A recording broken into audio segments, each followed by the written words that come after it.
అధిక బరువు అనేక సమస్యలకు కారణం. సాహితీ యోగా ఆన్లైన్ క్లాసులో జాయిన్ అవ్వండి.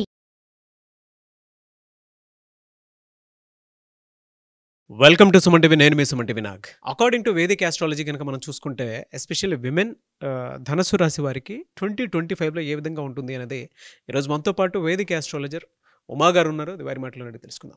Hello sir. హలో నాగరాజ్ గారు, నమస్తే. నమస్తే అన్న. 2025లో కనుక మనం చూసుకుంటే వేదిక్ ఆస్ట్రాలజీ ప్రకారం విమెన్కి ధనస్సు రాశి వారికి ఎలా ఉంటుంది అండ్ వారి గుణగణాలు అసలు ఎలా ఉంటాయి? ధనస్సు రాశి అంటే మూల, పూర్వాషాఢ, ఉత్తరాషాఢ నక్షత్రము, ఈ 3 నక్షత్రాలు ధనస్సు రాశిలోకి వస్తాయండి. సో ఇక్కడ కొంచెం డీటెయిల్డ్గా చెప్తాను. ఈ యొక్క ధనస్సు రాశిలో జన్మించినటువంటి ఆడవాళ్ళు ఎవరైనా సరే విద్య విషయంలో ఎన్నో ఆటంకాలు వస్తాయి.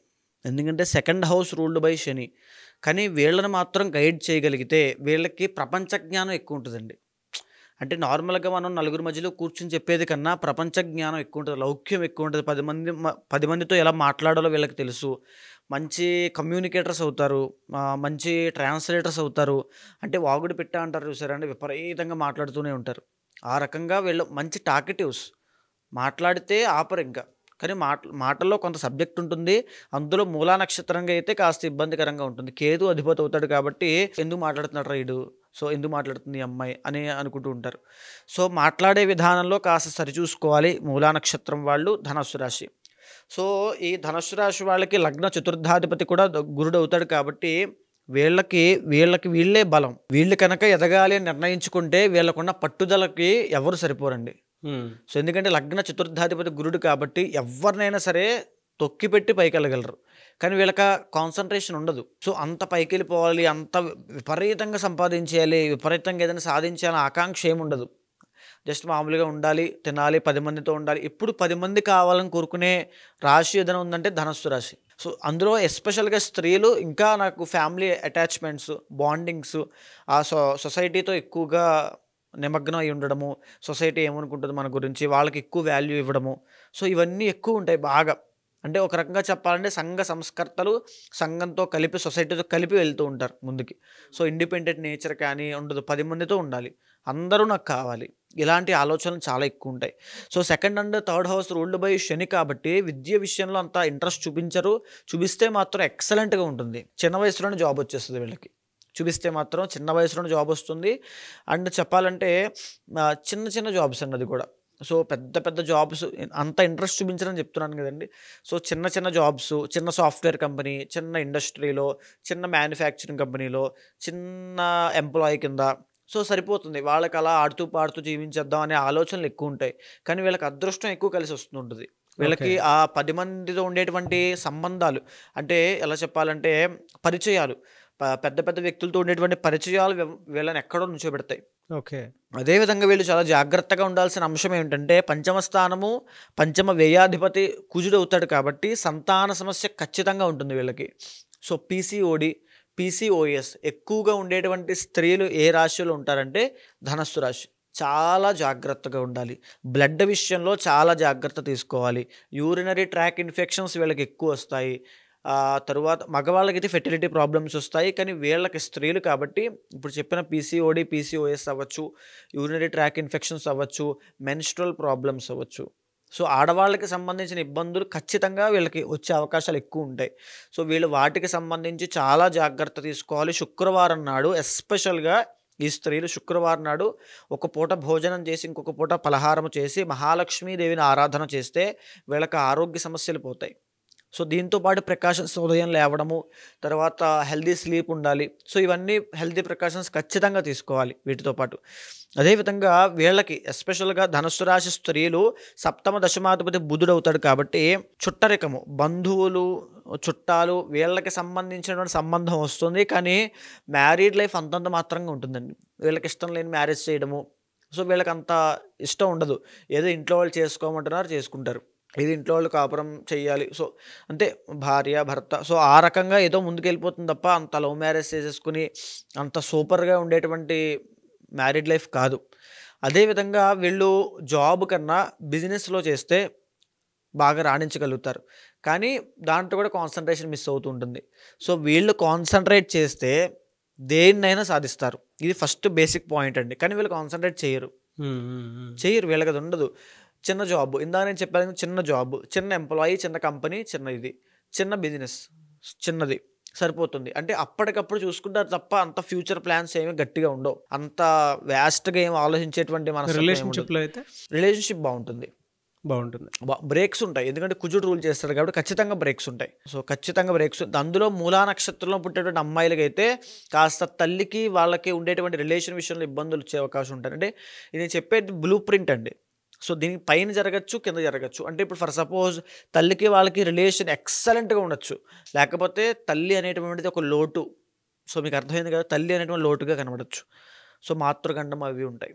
సో చాలా జాగ్రత్తగా ఉండాలి మూలా నక్షత్రం అయితే. 2025లో కనుక మనం చూసుకుంటే వీళ్ళకి అంటే ఫినాన్షియల్గాను అన్ని రకంగాను ఏ మంత్లో ఏ విధంగా ఉంటుందని.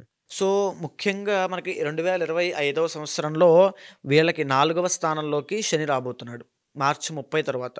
అంటే అర్ధ అష్టమ శని అంటాము. 4వ స్థానంలోకి శని వస్తే అర్ధ అష్టమ శని. 3వ స్థానంలోకి రాహు రాబోతున్నాడు. ఎక్సలెంట్గా రాహు రిజల్ట్స్ ఇస్తాడు. అదేవిధంగా 7th హౌస్లోకి గురుడు రాబోతున్నాడు. సో వీళ్ళకి కొత్తగా పెళ్ళి చేసుకునేటువంటి అవకాశాలు ఎక్కువగా కనబడుతున్నాయి. తరువాత రాహు చాలా బాగున్నాడు కాబట్టి విపరీతమైనటువంటి ఎంజాయ్మెంట్ 2025 ధనస్సు రాశి వాళ్ళకి వాళ్ళ ఇయర్, అంటే వాళ్ళ యొక్క జీవితాన్ని నచ్చినట్టుగా గడపడానికి కావాల్సినటువంటి సంవత్సరము టైము 2025 ఎక్సలెంట్గా ఉంటుంది. కానీ శని దోషము కొద్దిగా కనబడుతోంది, అర్ధాష్టమ శని దోషం కాబట్టి. సో అది మేజర్గా అంత ఎఫెక్ట్ ఏమి ఉండదండి. కార్యహాని అంటే పనులన్నీ లేటుగా అవుతుంటాయి, ఆ దోషం తప్ప పెద్దగా శని ఇబ్బంది పెట్టడం అలాంటివి ఏముండదు. సో కుటుంబ సభ్యులతో మాత్రమే మీరు ఆచితూచి వ్యవహరించాలి. అంటే తల్లితో కానీ తండ్రితో కానీ కుటుంబంలో ఎవరున్నా వాళ్ళందరితో చాలా జాగ్రత్తగా మాట్లాడాలి.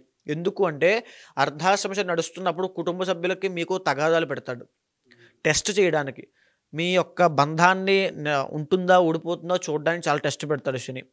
సో కుటుంబ సభ్యులతో చాలా జాగ్రత్తగా ఉండండి. ఒకవేళ కొత్తగా వివాహం చేసుకోబోతున్నారు అనుకుంటే చేసుకున్న తర్వాత కూడా చాలా జాగ్రత్తగా ఉండాలి. అండ్ అష్టమ స్థానం వీళ్ళకి చంద్రుడు అవుతుందండి. పెళ్ళి అయిన తర్వాత అత్తగారితో చాలా తగులు వస్తాయి. అత్తగారు వాళ్ళ అమ్మగారు, అంటే అత్తయ్య గారు వాళ్ళ అమ్మగారితోనూ వాళ్ళతోనూ తగులు రావడం. ఆడవాళ్ళు, సో ఇక్కడ ఆడవాళ్ళే శత్రువులని ఒక మాట ఉంటుందండి.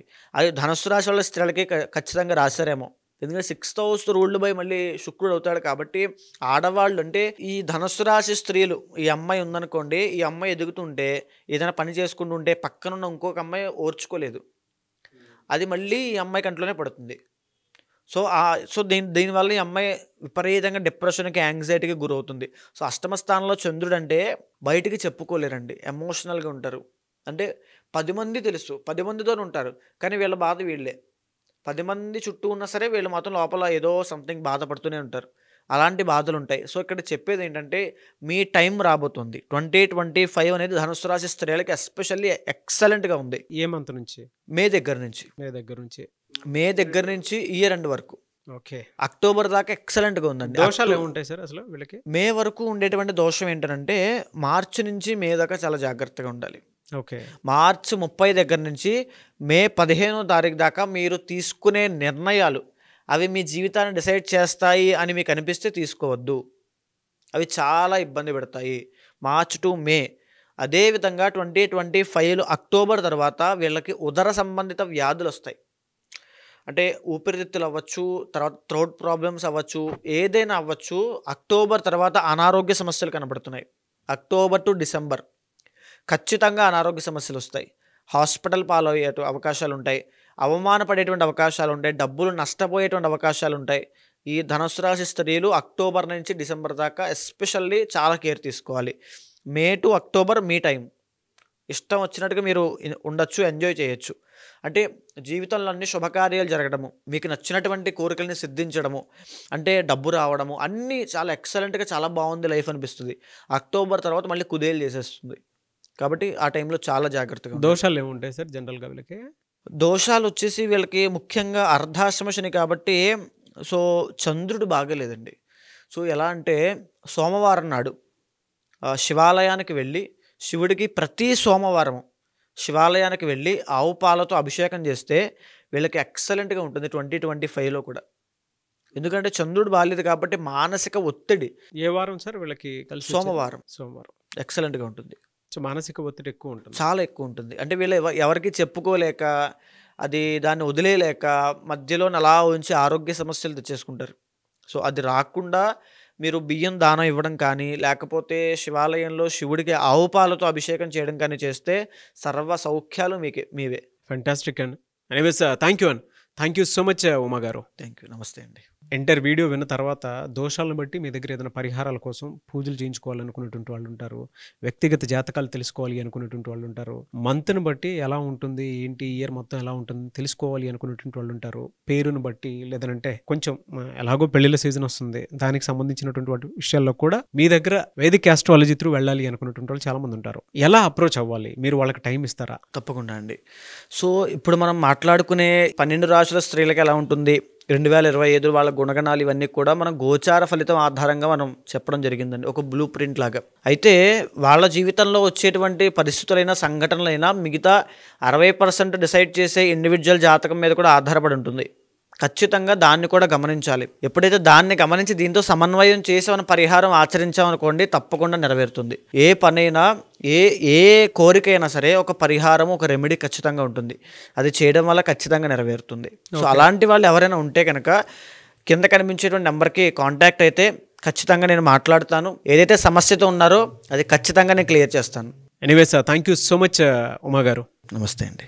చూసారు కదండి వీడియో. ఈ వీడియోపై మీ అభిప్రాయం కమెంట్ బాక్స్లో పోస్ట్ చేయండి. మీరు కనుక వేదిక్ ఆస్ట్రాలజీ త్రూ మీ జాతక చక్రం ప్రకారం ఏదైనా సరే రెమెడీ తెలుసుకోవాలి అనుకున్నా, లేదంటే కెరీర్లో దేనికి సంబంధించినటువంటి సందేహాలు ఉన్నా కూడా అది కెరీర్ పరంగా అయినా సరే, ఎడ్యుకేషన్ పరంగా అయినా, వృత్తిపరంగా అయినా సరే, ఆర్థిక పరంగా, దాంతోపాటు మ్యారిటల్ రిలేషన్షిప్లో అయినా సరే ఏదున్నా తెలుసుకోవాలి అనుకుంటే మాత్రం ఉమా గారిని అప్రోచ్ అవ్వాలనుకుంటే స్క్రీన్ మీద మీకు కాంటాక్ట్ నెంబర్ కనిపిస్తుంది అని మీరు కాల్ ఆర్ మెసేజ్ వాట్సాప్ చేసి అపాయింట్మెంట్ బుక్ చేసుకోండి. ఈ వీడియో లైక్ చేయండి, షేర్ మాత్రం తప్పకుండా చేయండి. ఇలాంటి మరిన్ని వీడియోస్ కోసం మా ఛానల్ ఫాలో అవ్వండి. Thank you.